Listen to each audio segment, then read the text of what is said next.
Carl Friedrich Gauss was fascinated by prime numbers, but there's only one prime directive in this build. Run fast, hit hard, and leave nothing standing. I hope you're ready for the invincible speedster, because this build turns momentum into destruction.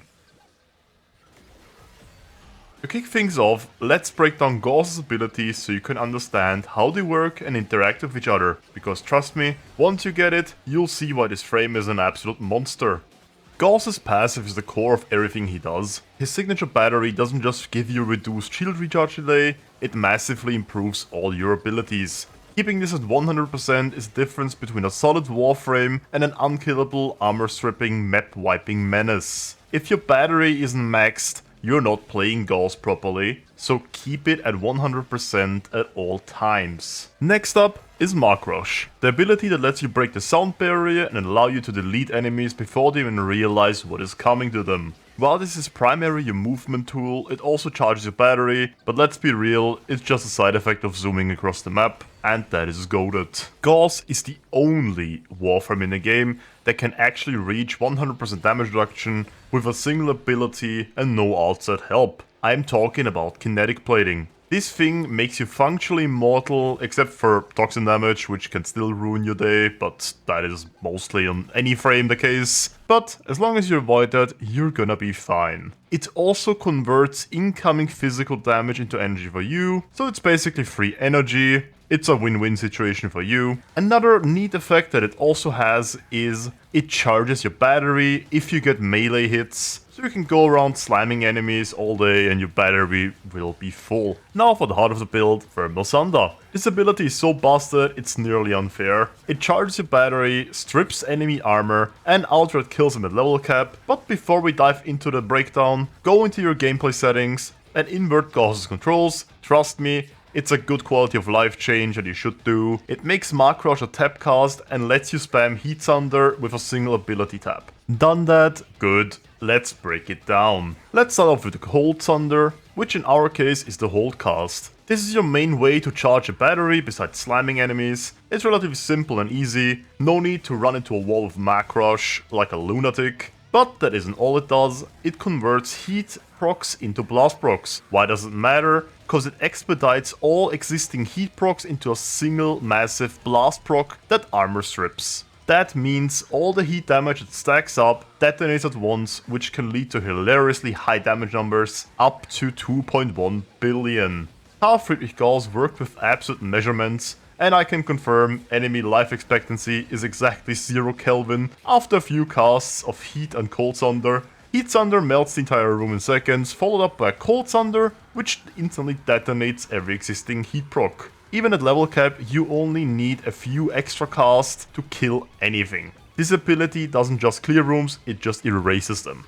Now to the last ability, Redline, Gauss's built-in overclock. This literally pushes your battery beyond the red line. Yes, there's a literal red line there. Cranking up your fire rate, reload speed, casting speed, and attack speed. With Redline active, Gauss stops feeling like a tank and starts feeling more like a guided missile. I mean, it explains itself if you look at the background footage. The difference is basically night and day. Oh, and if you're thinking about using casting speed shards, do not do that. That's like putting a turbocharger on a rocket. You don't need it.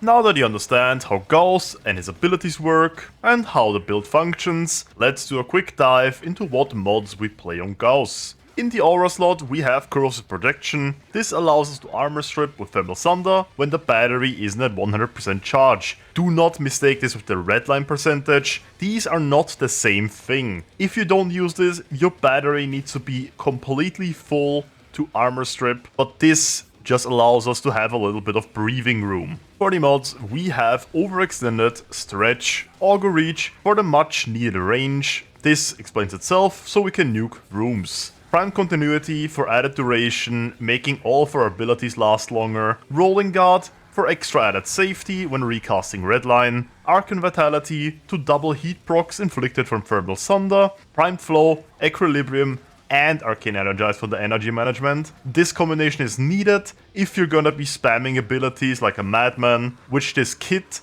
and this build is built around. And last but not least, Prime Surefooted. This is for whenever your kinetic plating isn't on. In high levels, your energy can be drained pretty fast if you leave it on, so I advise you to just toggle it from time to time. And Prime Surefooted is exactly meant for these downtimes. If you plan on having it on 24/7, you can exchange this, but I would advise against that in higher levels, like I said. As hinted at in the config, we are playing Arcane Energize for the added energy regen. If you're brave enough, you can exchange this, but you will probably have energy problems with this build. We're also playing Mod Augmented to reach neutral strength, which is needed to reach 100% damage reduction with Kinetic Plating.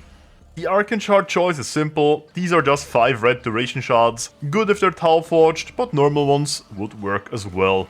Gauss is fast, stupidly fast, so naturally you need a weapon that can keep up. Enter the Fur's Incarnate. This thing spits out rounds so fast it feels like Gauss himself personally overclocked it. And thanks to Redline, he kinda does. Insane fire rate, check. Ridiculous heat stacking, double check. This setup is just about pure damage. Thanks to Phage, prime your target, hold the trigger, drop a cold Sunder, and watch the numbers go from big to absurd. Hitting 2.1 billion damage isn't just impossible, it's basically the norm of this build as long as the target can actually survive the priming and heat inheriting. The primer choice doesn't matter here, we are using Phage for one reason. In our opinion, it's the best heat inherit primer. Follow this build exactly, don't swap out mods unless you have a Riven. If you do, replace the status chance mod or the multi-shot mod with your Riven if it has those stats plus something added like status duration or whatever you want. For the melee, our choice is Arcatitron as per usual. If you're in my Discord, you already probably knew this was coming, given the name of the Discord.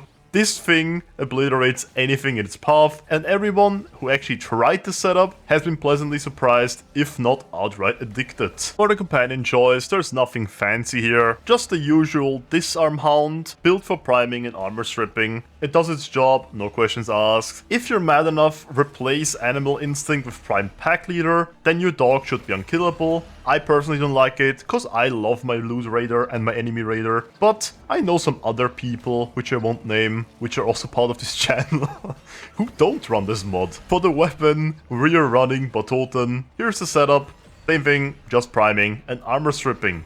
Last on the list is the Focus Goal. As per usual, we are running Madurai for the easy self-res, nothing fancy, just basic and insurance policy if you happen to go down. Before I let you recreate this build, here's a quick rundown of what abilities to cast when. First off, Mach Rush, use whenever you need a quick battery charge or you need to yeet across the map. Kinetic Plating, you want a 100% uptime most of the time, though at level cap you should probably toggle this on and off before popping a key or whatever so it doesn't drain your battery. Thermal Sunder, your nuke tool. For demos, follow the heat inherit chain, Phage, Furus, Cold Sunder. For enemy nuking, heat, cold. For Redline, keep it active at all times. No questions asked. A relatively simple rotation if you ask me. Well, that was a fast and clean build guide, fitting for Gauss, right? If you enjoyed it, leave a like, join the Discord and say hi. Me and Ino answer community questions there, and who knows, maybe we might just convert you into a fellow Arcatitron enjoyer. Anyways, peace out.